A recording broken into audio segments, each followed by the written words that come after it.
सर्वेभ्यो नमो नमः। आज हम सब श्री अंबिकादत्त व्यास जी द्वारा रचित शिवराज विजय के प्रथम जो निश्वास है उसका अध्ययन आज से हम प्रारंभ करते हैं। इसका जो परिचय है उसका परिचय हम बाद में करेंगे। सर्वप्रथम हम इसका जो मूल पाठ है उस मूल पाठ का शब्दार्थ अवश्य देखेंगे, क्योंकि जो इसका सामान्य परिचय है वह हम स्वयं भी पढ़ सकते हैं, स्वयं भी हम उसका अध्ययन कर सकते हैं। अनेक आपको वीडियोज मिल जाएंगे, उसके अनेक लोग बताने वाले मिल जाएंगे। तो सर्वप्रथम हम इसके जो मूल पाठ है, मूल पाठ का अर्थ, शब्दार्थ, कहाँ क्या अलंकार है, कैसे इसका अर्थ निकाला जाए, व्याकरण की दृष्टि से कारक क्रिया इत्यादि को देखते हुए कैसे इसका अर्थ आसानी से निकाला जाए। देखिए, जो गद्य है अथवा पद्य है उसका भावार्थ निकालना अलग बात है, लेकिन परीक्षा की दृष्टि से हमें उसके शब्दार्थ को जानना चाहिए। कोई श्लोक हमने पढ़ा अथवा कोई गद्य हमने पढ़ा, उसका भावार्थ तो हम जानते हैं, लेकिन जब तक हम शब्दार्थ को नहीं जानेंगे, कौन किसका विशेषण है, कौन किसका विशेष्य है, कौन क्रिया है, कौन कर्ता है, कौन कर्म है, जब तक हम यह नहीं जानेंगे तब तक उस श्लोक का क्या वास्तविक भाव है यह निकालना हमारे लिए मुश्किल हो जाएगा। तो हम इसी दृष्टि से इसका अध्ययन करते हैं। तो चलिए प्रारंभ करते हैं। सर्वप्रथम हम मंगलाचरण करते हैं इसका। विष्णोर्माया भगवती यया सम्मोहितं जगत। यह श्लोक का आधा भाग है। यह भागवत के 10वें स्कंद के प्रथम अध्याय का 25वां श्लोक है। इसका अर्थ हम देखते हैं।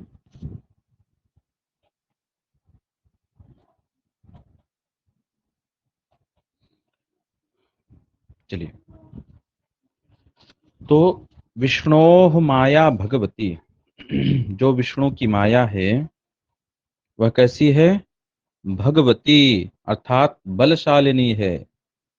भगवती अर्थात ऐश्वर्यशालिनी है, बलवती है। भगवती षड ऐश्वर्य होते हैं, उससे युक्त जो है षड ऐश्वर्य को ही भग कहते हैं। तो उससे युक्त भगवती अथवा भगवान, तो अशेष जो षडगुण समन्विता है ऐसी भगवती ऐश्वर्यशालिनी जो विष्णु की माया है वह कैसी है? सत्व प्रधाना है। तो विष्णु की माया सत्व प्रधाना होती है। तो विष्णोः माया, जो विष्णु की सत्व प्रधाना नाम माया नाम की जो सत्व प्रधाना शक्ति है वह कैसी है? भगवती, बलवती है, ऐश्वर्यशालिनी है। और उसका कार्य क्या है? यया जगत सम्मोहितम, जिसके द्वारा, यया जगत सम्मोहितम, जिसके द्वारा जगत क्या है? सम्मोहित है। जगत जिसके मोह में पड़ा हुआ है, यह चराचर जगत जो भी कार्य कर रहा है वह विष्णु की माया के कारण होकर कर रहा है। तो विष्णु की जो सत्व प्रधानात्मिका शक्ति माया नाम से जिसे हम जानते हैं वह सर्वगुण संपन्ना है, ऐश्वर्यशालिनी है। और यया, जिसके द्वारा जगत, संपूर्ण जगत क्या है? सम्मोहितम, मोहित हो रहा है। सम्मोहितम में अक्ता प्रत्यय है, ठीक है। जगत यह नपुंसक लिंग है, तो सम्मोहितम जगत, तो जगत के अनुसार कर्मणि प्रयोग है, तो जगत के अनुसार सम्मोहितम। अगर पुल्लिंग होता तो सम्मोहित हो जाता, जगत नपुंसक लिंग है तो सम्मोहितम। तो विष्णोर माया भगवती, विष्णु की जो माया है वह भगवती है, ऐश्वर्यशालिनी है, बलवती है। यया जगत सम्मोहितम, जिसके द्वारा संपूर्ण जगत मोहित हो गया है। अगला जो मंगलाचरण है वह हिंस्रः स्वपापेन विहिंसितः खलः साधु समत्वेन भयात् विमुच्यते। यह श्रीमद् भागवत के, भागवत महापुराण के 10वें स्कंध के 7वें अध्याय का 31वां श्लोक है। यह भी श्लोक का आधा भाग ही दिया हुआ है। तो यहां पर देखिए क्या है, विहिंसितः, विहिंसितः अर्थात मारा गया, विहिंसितः अर्थात मारा गया। कौन मारा गया? तो प्रथमांत देखिए, खलः, खलः विहिंसितः, जो खल है, जो दुष्ट है, वह मारा गया। कैसा खल? हिंस्रः खलः, जो हिंसक दुष्ट है, दुष्टक जो हिंसक है, वह जन मारा गया। कैसे मारा गया? स्वपापेन, अपने पाप के द्वारा। ठीक, तो हिंस्रः खलः स्वपापेन विहिंसितः, जो हिंसक जन है, जो दुष्ट हिंसक जन है, वह हिंसक जन है, प्रथमांत है, एक वचनांत। जो दुष्ट हिंसक जन है वह स्वपापेन, अपने पाप से ही विहिंसितः अर्थात मारा गया। और साधु, जो साधु जन है, जो सत्पुरुष है, वह विमुच्यते, वह मुक्त हो गया। किससे मुक्त हो गया? भयात। पानी, ईसु पानी पकड़ो। सभी लोग साइलेंट करें अपना माइक।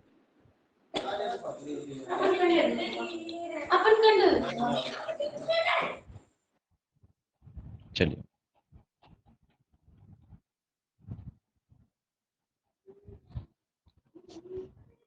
साधु समत्वेन भयाद विमुच्यते, जो साधु जन है, जो साधु है, जो सज्जन है, वह विमुच्यते, वह मुक्त हो गया। किसके द्वारा, किससे मुक्त हो गया? भयात, भय से मुक्त हो गया। किसके कारण मुक्त हो गया? समत्वेन, समत्व के द्वारा, समबुद्धि के द्वारा, समान बुद्धि के द्वारा। तो जो हिंसक दुष्ट जन है, वह तो पापेन विहिंसितः, वह अपने पाप से मारा गया। और साधु जो सज्जन है, वह समत्वेन, अपने समबुद्धि के कारण, निर्मल बुद्धि के कारण, भयाद विमुच्यते, भय से मुक्त हो गया। ठीक, इस प्रकार से इसका हम लोगों ने मंगलाचरण किया। अब हम एक पैराग्राफ आज करते हैं। चलिए, अब यहाँ पर देखिए। हेलो भैया, आवाज जा रही क्या? हमारी आवाज आ रही है आपके पास? हाँ भैया, भैया मैं ये कह रहा था, इसमें छंद क्या होगा मंगलाचरण में? हाँ, प्रश्न पाठ के अंत में ही पूछा जाएगा। ठीक ठीक पाठ के भैया, मध्य में ठीक कोई प्रश्न। ठीक। चलिए, तो देखिए, हम इसके पैराग्राफ का अर्थ देखते हैं। अरुण एष प्रकाशः पूर्वस्यां भगवतो मरीचिमालिनः, एषः अरुणः प्रकाशः। एषः, यहाँ पर एषः में विसर्ग होना चाहिए। एतत् तदोः सुलोपो कोरने समय से हलि से सु का लोप हो गया तो एष हो गया। अरुणः में भी विसर्ग होना चाहिए। यहाँ पर क्या हुआ? भो भोगो अघो पूर्व से योषि और लोपः शाकल्यस्य। हम केवल सूत्र निर्देश कर रहे हैं, उसका अर्थ आप देखिएगा। तो अरुणः एषः अरुणः प्रकाशः, यह जो अरुण प्रकाश है, कहाँ पर है? पूर्वस्याम, पूर्व दिशा में। पूर्व दिशा में जो यह अरुण प्रकाश है, यह किसका प्रकाश है? भगवतः मरीचिमालिनः, यह भगवान मरीचिमाली का प्रकाश है।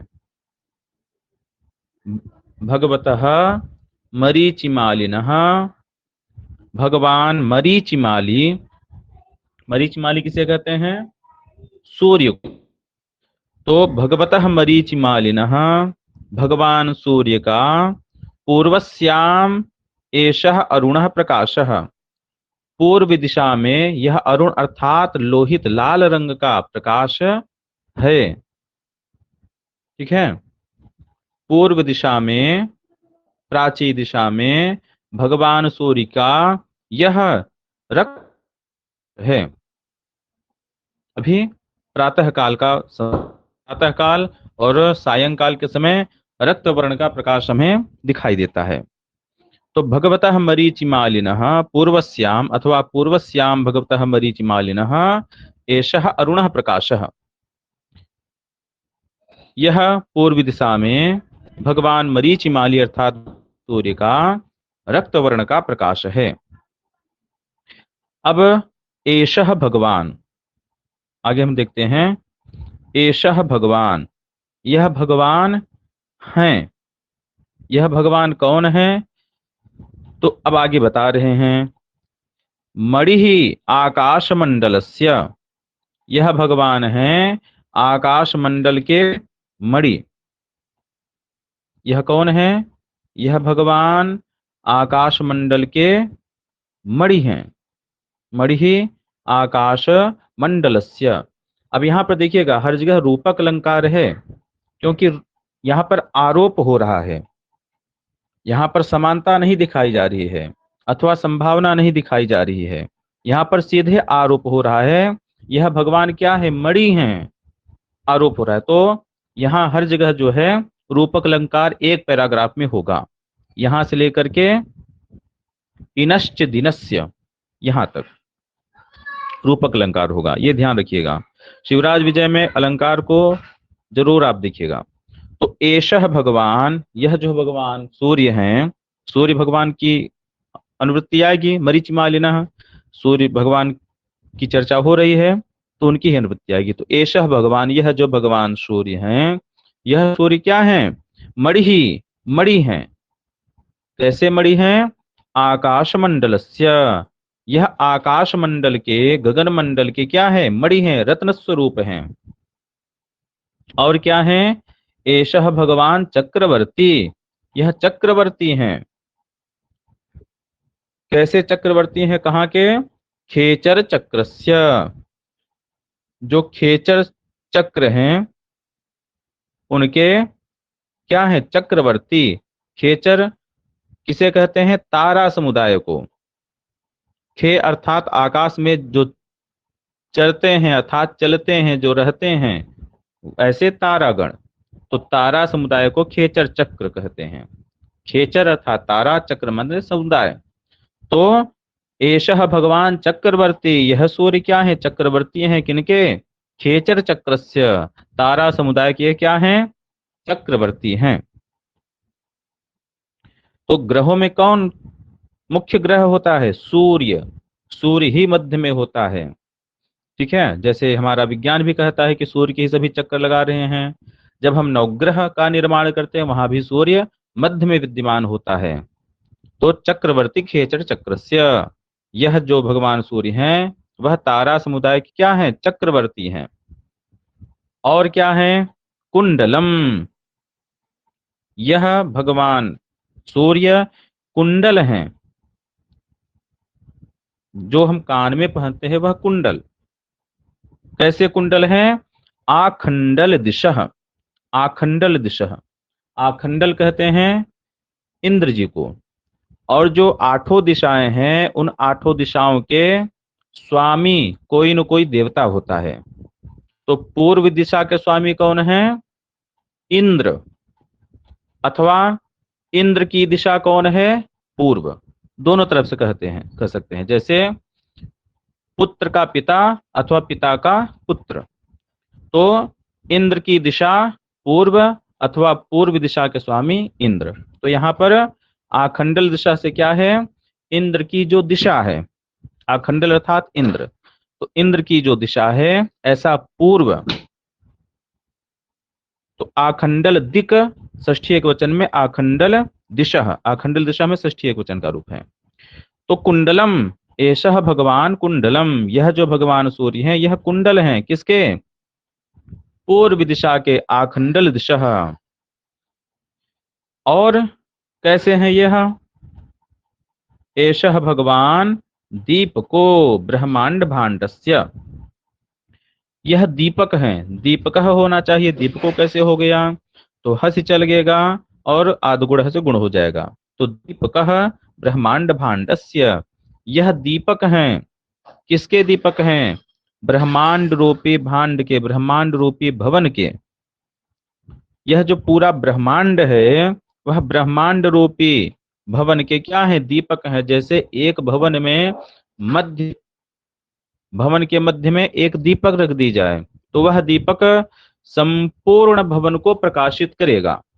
उसी प्रकार पूरे ब्रह्मांड को प्रकाशित करने वाले यह सूर्य हैं। तो ब्रह्मांड भाण्डस्य दीपकः एषः भगवान, यह जो भगवान सूर्य हैं यह ब्रह्मांड भाण्डस्य, ब्रह्मांड रूपी भवन के क्या हैं? दीपक हैं। अथवा भांड का अर्थ पात्र भी होता है, तो ब्रह्मांड रूपी पात्र के जो दीपक हैं ऐसा भी कह सकते हैं। ठीक, ब्रह्मांड क्या है?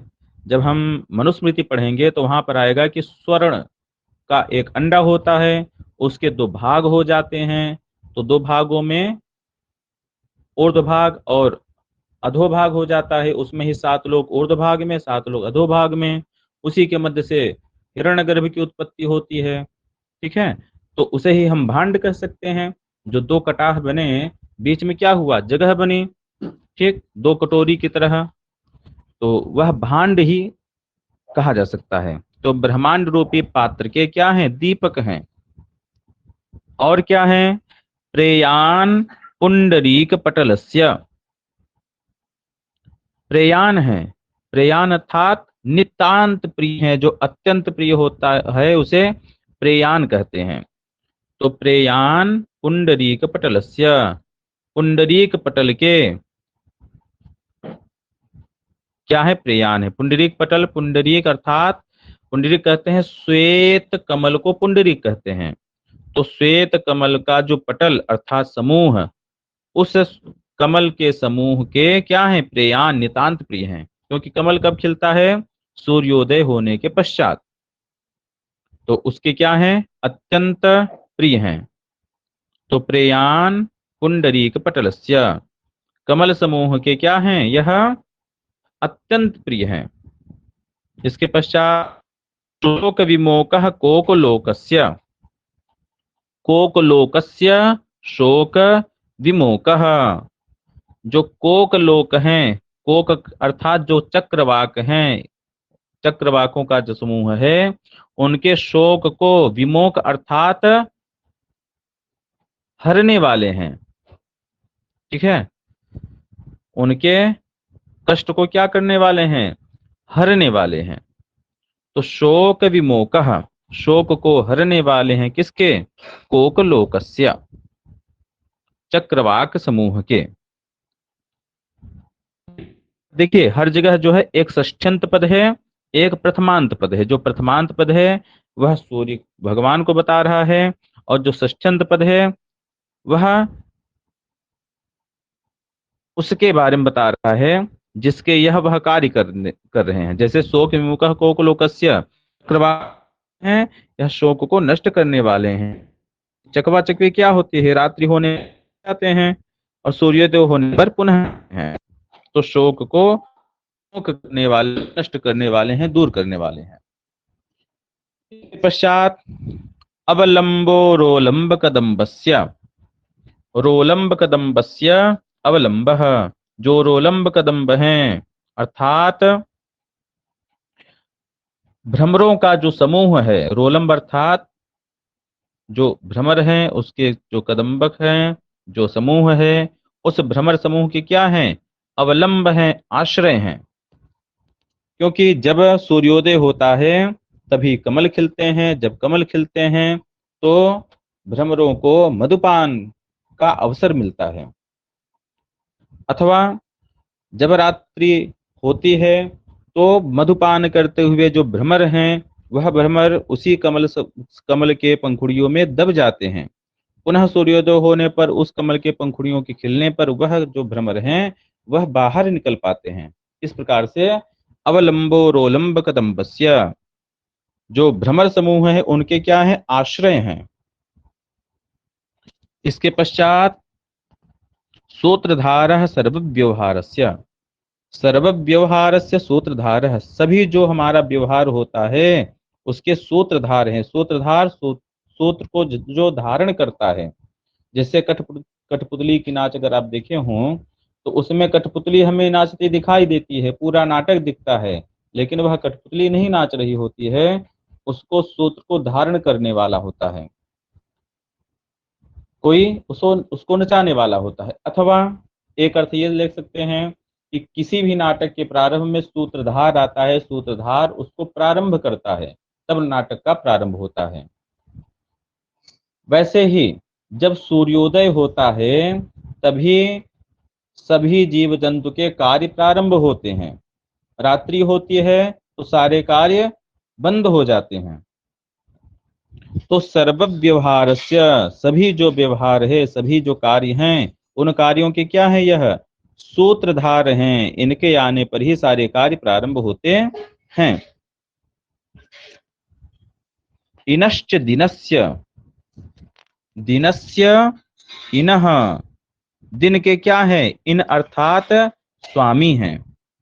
दिन अर्थात जो हमारा दिन है, जो वासर है, उसके क्या है, स्वामी हैं। बिना सूर्य के दिन कैसे हो सकता है? तो दिन के स्वामी कौन है? सूर्य। दिन के स्वामी कौन है? सूर्य। इस प्रकार से, ठीक है। तो इनश्च दिनस्य, अब यहाँ पर पूरे पैराग्राफ में क्या है, रूपक अलंकार। यहां तक इनश्च दिनस्य, मणिराकाश मंडलस्य से लेकर के इनश्च दिनस्य तक यहाँ पर रूपक अलंकार होगा। अब आगे चलते हैं। अब कहते हैं अयमेव अहोरात्रम जनयति, अयमेव वत्सरम द्वादश भागेषु विभिनक्ति, अयमेव कारणम शरणाम ऋतूनाम एष एवांगीकरोति उत्तरम दक्षिणम चायनम, एनेनैव सम्पादिता युगभेदाः, एनैनैव कृताः कल्पभेदाः, एनमेवाश्रित्य भवति परमेष्टिनः परार्थ संख्या, असावेव चरकर्ति बरभर्ति जरहर्ति च जगत्, वेदा एतस्यैव वन्दिनः, गायत्री अमुमेव गायति, ब्रह्मनिष्ठा ब्राह्मणा अमुमेवाहरहरुपतिष्ठन्ते, धन्य एष कुलमूलं श्रीरामचन्द्रस्य, प्रणम्य एष विश्वेशामिति उद्देश्यन्त्यं भास्वन्तं प्रणमन्, निजप्रणकुटीरा निश्चक्राम कश्चित्, गुरुसेवन पटुर्विप्रपटुः। अब देखिए,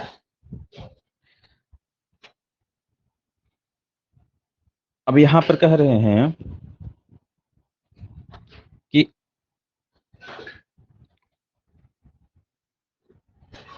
अयमेव, अब सूर्य के बारे में बता रहे हैं, अयमेव अहोरात्रम जनयति। अब एक एक वाक्य है क्योंकि हर जगह क्रियापद है। अयमेव अहोरात्रम जनयति, यही जो सूर्य हैं यही अहोरात्रम जनयति, यही दिन और रात को बनाते हैं। सूर्योदय होने पर दिन हो जाता है, सूर्यास्त होने पर रात्रि हो जाती है। और इसके बाद अयमेव वत्सरम द्वादशसु भागेषु विभक्ति, यही वत्सर अर्थात वर्ष को द्वादशसु भागेषु विभक्ति, 12 भागों में विभाजित करता है। एक वर्ष में कितने महीने होते हैं? 12 महीने होते हैं। तो उन 12 महीनों का जो विभाजन है वह कौन करता है? यही सूर्य। हम जनवरी फरवरी मार्च अप्रैल जानते हैं, लेकिन हमारे यहाँ जो काल निर्धारण है वह चैत्र वैशाख ज्येष्ठ आषाढ़ सावन भाद्रपद आश्विन कार्तिक मार्गशीर्ष पौष माघ फाल्गुन, यह 12 मास हैं। ठीक, तो इन मासों का निर्धारण किससे होता है? सूर्य की गति से होता है।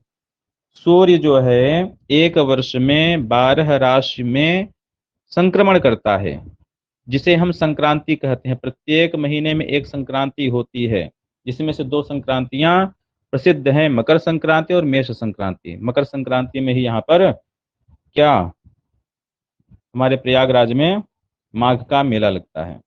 ठीक है, कल्पवासी लोग आते हैं, तो मकर संक्रांति तो अत्यंत प्रसिद्ध है। तो और यह संक्रांति केवल मकर संक्रांति नहीं होती है, 12 जो राशियां होती है, 12 राशियों के 12 महीने में 12 संक्रांतियां होती हैं, और वही संक्रांति विभाजक होती है महीनों की। तो जो वर्ष को 12 भागों में विभाजित किया जा रहा है, यह कौन कर रहा है? सूर्य। सूर्य का संक्रमण, सूर्य की गति। तो अयमेव वत्सरम द्वादशसु भागेषु विभक्ति, यही जो सूर्य हैं, यही सूर्य भगवान वत्सरम अर्थात वर्ष को द्वादशसु भागेषु विभक्ति, 12 भागों में विभाजित करते हैं। अयमेव कारणम शरणाम ऋतूनाम, यही कारण है किसके? 6 ऋतुओं के। अब हमने बताया कि प्रत्येक महीने में एक संक्रांति होती है, ठीक है। तो अर्थात एक महीने में सूर्य एक राशि में संक्रमण करता है, एक राशि में रहता है। तो 2 राशियों के संक्रमण काल को एक ऋतु कहते हैं। 6 ऋतुएं होती हैं, 12 महीने होते हैं, तो 2-2 महीने का एक ऋतु होता है। तो उसका भी कारण कौन है? यही सूर्य। सूर्य के किसी राशि में बदलने से कोई दूसरा ऋतु प्रारंभ हो जाता है, दूसरी ऋतु प्रारंभ हो जाती है, ठीक है।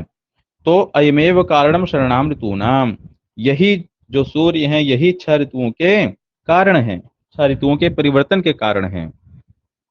और एष एवांगी करोति उत्तरम दक्षिणम चायनम, एषः एव, एतत् 2 श्लोकों को समास से हल से यहाँ पर एष हो गया है। तो एषः एव, यही जो सूर्य भगवान हैं, उत्तरम दक्षिणम चायनम अंगीकरोति, उत्तरायण और दक्षिणायन को अंगीकार करते हैं। जो सूर्य हैं वह 6 महीने उत्तरायण होते हैं और 6 महीने दक्षिणायन होते हैं। मकर संक्रांति से लेकर 6 महीने यह क्या होंगे? उत्तरायण होंगे। पुनः 6 महीने वह दक्षिणायन होते हैं। तो 6 महीने वह उत्तरायण रहते हैं, 6 महीने दक्षिणायन रहते हैं। और वही जो उत्तरायण होता है वह देवताओं का दिन होता है, और जो दक्षिणायन होता है वह देवताओं की रात्रि होती है।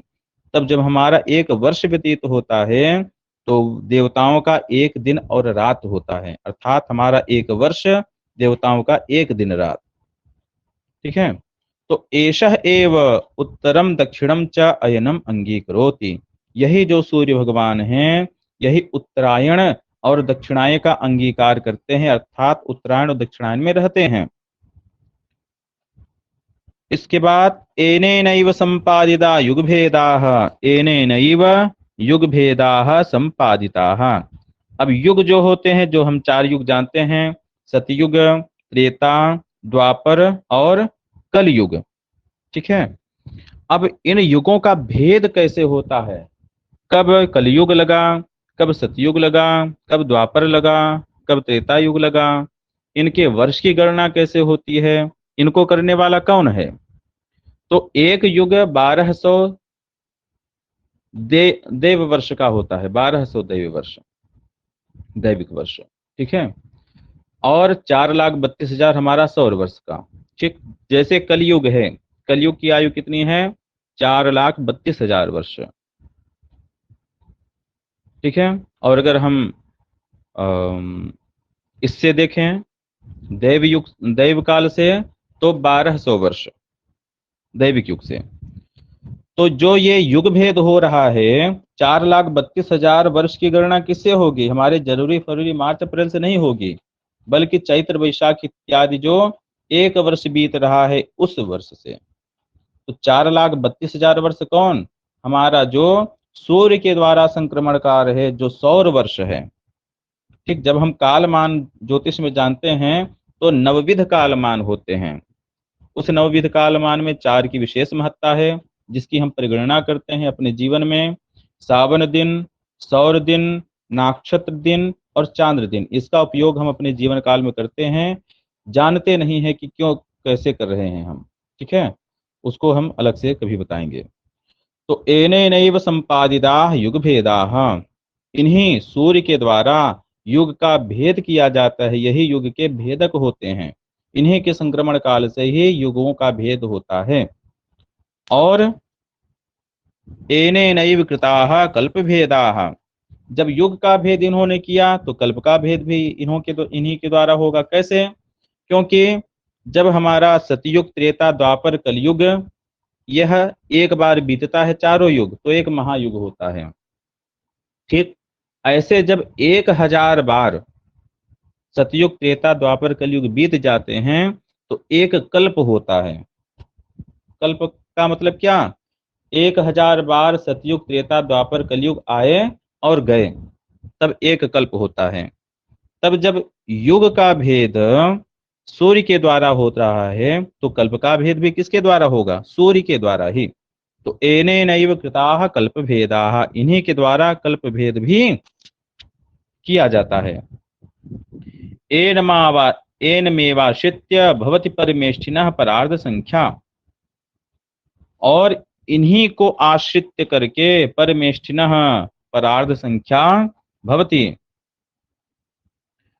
जो जगत सृष्टा ब्रह्मा है। परमेष्ठी अर्थात जगत सृष्टा ब्रह्मा, उन ब्रह्मा की जो परार्ध संख्या है। ठीक, हमारे यहाँ जो सबसे बड़ी संख्या है वह क्या है? परार्ध नाम की संख्या। तो परार्ध नाम की जो संख्या है किसकी? ब्रह्मा जी की, वह किसको लेकर होती है? इन्हीं सूर्य को लेकर के। ठीक है, तो जैसे जो एक कल्प होता है, जब 1000 बार हमारा सतयुग, त्रेता, द्वापर, कलयुग चारों बीत जाते हैं तो एक होता है कल्प, और वह कल्प ब्रह्मा का एक दिन होता है, और वही एक कल्प जो है ब्रह्मा की रात्रि होती है। अर्थात 2000 बार कलयुग, त्रेता, द्वापर, सतयुग बीतेगा, तब ब्रह्मा की एक दिन रात होगी।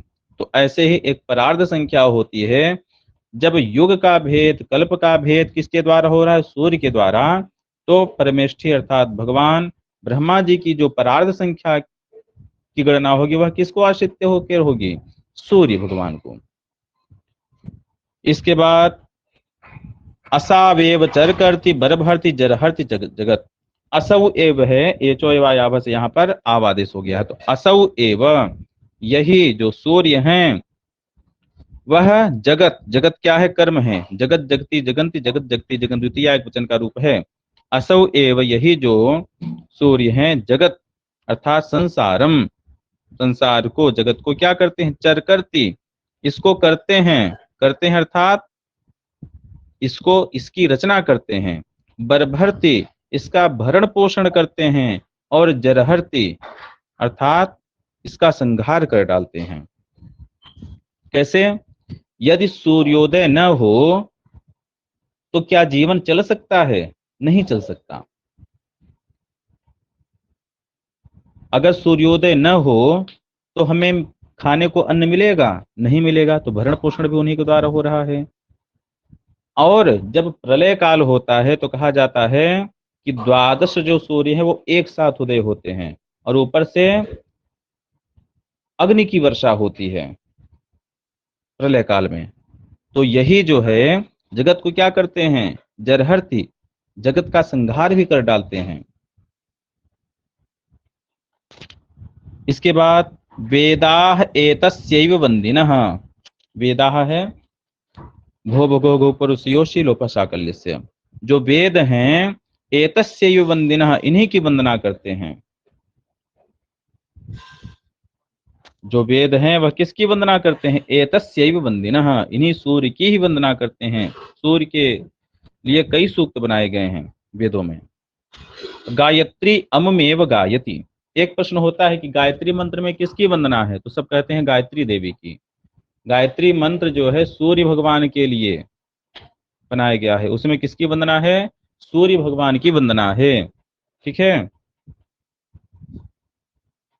तत्सवितुः, तत्सवितुः है ना, सविता माने सूर्य, तत्सवितुः, सवितुः माने सूर्य। तो गायत्री मंत्र में किसकी वंदना है? सूर्य भगवान की वंदना है। तो गायत्री अमुम एव गायति, जो गायत्री मंत्र है वह इन्हीं का गान करती है। और ब्रह्मनिष्ठा ब्राह्मणा अमुम एव अहरह उपतिष्ठन्ते, ब्रह्मनिष्ठ जो ब्राह्मण हैं, ठीक है, जो ब्रह्मनिष्ठ ब्राह्मण हैं, जो वेद पाठी ब्राह्मण हैं, जो अपनी क्रिया में संलग्न ब्राह्मण हैं, वह अमुम एव अहरह उपतिष्ठन्ते। संध्योपासनादि क्रिया में गायत्री मंत्र का बहुत ही अधिक महत्व है। त्रिकाल संध्या का विधान है। प्रातः काल सूर्योदय से पहले संध्या की जाती है, सूर्यार्घ्य दिया जाता है। मध्याह्न काल में गायत्री का जप किया जाता है, वहां भी सूर्यार्घ्य दिया जाता है। सायंकाल के समय सूर्यास्त से पहले भगवान को संध्या किसके लिए हो रही है? सूर्य को उद्देश्य करके। जो त्रिकाल संध्या का विधान है वह सूर्य को उद्देश्य करके हो रही है। ठीक है, तो जो ब्रह्मनिष्ठा ब्राह्मणा अमुम एव अहरह उपतिष्ठन्ते, जो ब्रह्मनिष्ठ ब्राह्मण हैं, वेद पाठी ब्राह्मण है, मंत्रनिष्ठ जो ब्राह्मण है, जो अपने कर्म में लगे हुए ब्राह्मण हैं, वह इन्हीं की उपासना अहरह उपतिष्ठन्ते, प्रतिदिन करते हैं। ठीक है, इसके बाद धन्यः एषः कुल मूलम श्री रामचंद्रस्य। एषः धन्यः, यह धन्य है जो कि श्री रामचंद्रस्य कुल मूलम, जो श्री रामचंद्र जी के क्या हैं? कुल के मूल हैं। अर्थात श्री रामचंद्र जी को क्या कहा जाता है? सूर्यवंशी, क्योंकि जो श्री रामचंद्र जी का वंश चला है वह सूर्य से ही प्रारंभ हुआ है। मूल में लेंगे तो ब्रह्मा जी, लेकिन मूलतः सूर्यवंश कहा जाता है उनको। तो एषः धन्यः, यह धन्य है श्री रामचंद्र से कुल मूलम, श्री रामचंद्र जी के जो कुल के मूल हैं, प्रवर्तक हैं, कुल के प्रवर्तक हैं। एषः प्रणम्य विश्वेशाम, एषः प्रणम्य विश्वेशाम, विश्वेशाम एषः प्रणम्यः, सभी के जो है, विश्वेशाम षष्ठी बहुवचनांत, सभी के यह क्या है? प्रणम्य है, अर्थात सभी इनको प्रणाम करते हैं। इति उद्देश्यंतम भास्वंतम प्रणमन निज पर्ण कुटीरात निश्चक्राम कश्चित गुरुसेवन पटुः विप्रपटुः। निश्चक्राम, निकला, कौन निकला? विप्रवटुः, विप्रवटु, विप्र बालक, वटु अर्थात जो ब्रह्मचारी हैं, विप्र ब्रह्मचारी। कैसा ब्रह्मचारी? कश्चित गुरु सेवन पटुः, कोई गुरु सेवा में जो पटु है, जो कुशल है, ऐसा विप्रवटु। कहां से निकला? निज पर्ण कुटीरात, अपने पर्ण कुटिया से। ठीक, पर्ण पत्तों घास फूसों की बनी हुई कुटिया से, पर्ण कुटीरात निश्चक्राम, निकला। कुछ करते हुए निकला, प्रणमन, प्रणाम करते हुए निकला। किसको? उद्देश्यंतम भास्वंतम इति, उद्देश्यंतम भास्वंतम, उदय होते हुए, उद्देश्यंतम भास्वंतम, उदय होते हुए इनको प्रणमन, इनको प्रणाम करता हुआ। कश्चित गुरु सेवन पटुः विप्रवटुः। ठीक है, तो उद्देश्यंतम अर्थात उदित होते हुए, और भास्वंतम अर्थात भासित होते हुए, चमकते हुए, प्रकाश करते हुए। सूर्य, सूर्य का विशेषण होगा सूर्यम। उद्देश्यंतम भास्वंतम, उदित होते हुए, और भास्वंतम अर्थात भासित होते हुए, चमकते हुए, प्रकाश करते हुए सूर्य को अपने आप ले आइए, सूर्यम। ठीक, भगवंतम मरीचिमालिनम, भगवान मरीचिमाली को प्रणमन, प्रणाम करते हुए, शत्रु प्रत्यांत प्रणमन, प्रणाम करते हुए, निज पर्ण कुटीरात, अपनी पर्ण कुटिया से। कश्चित गुरु सेवन पटुः, कोई गुरु सेवा में संलग्न, गुरु सेवा में जो कुशल है, ऐसा। कश्चित विप्रवटुः निश्चक्राम, कोई विप्रवटु, विप्र बालक अपनी कुटिया से निकला। ठीक है, तो आज इतना ही किया जाए। कोई प्रश्न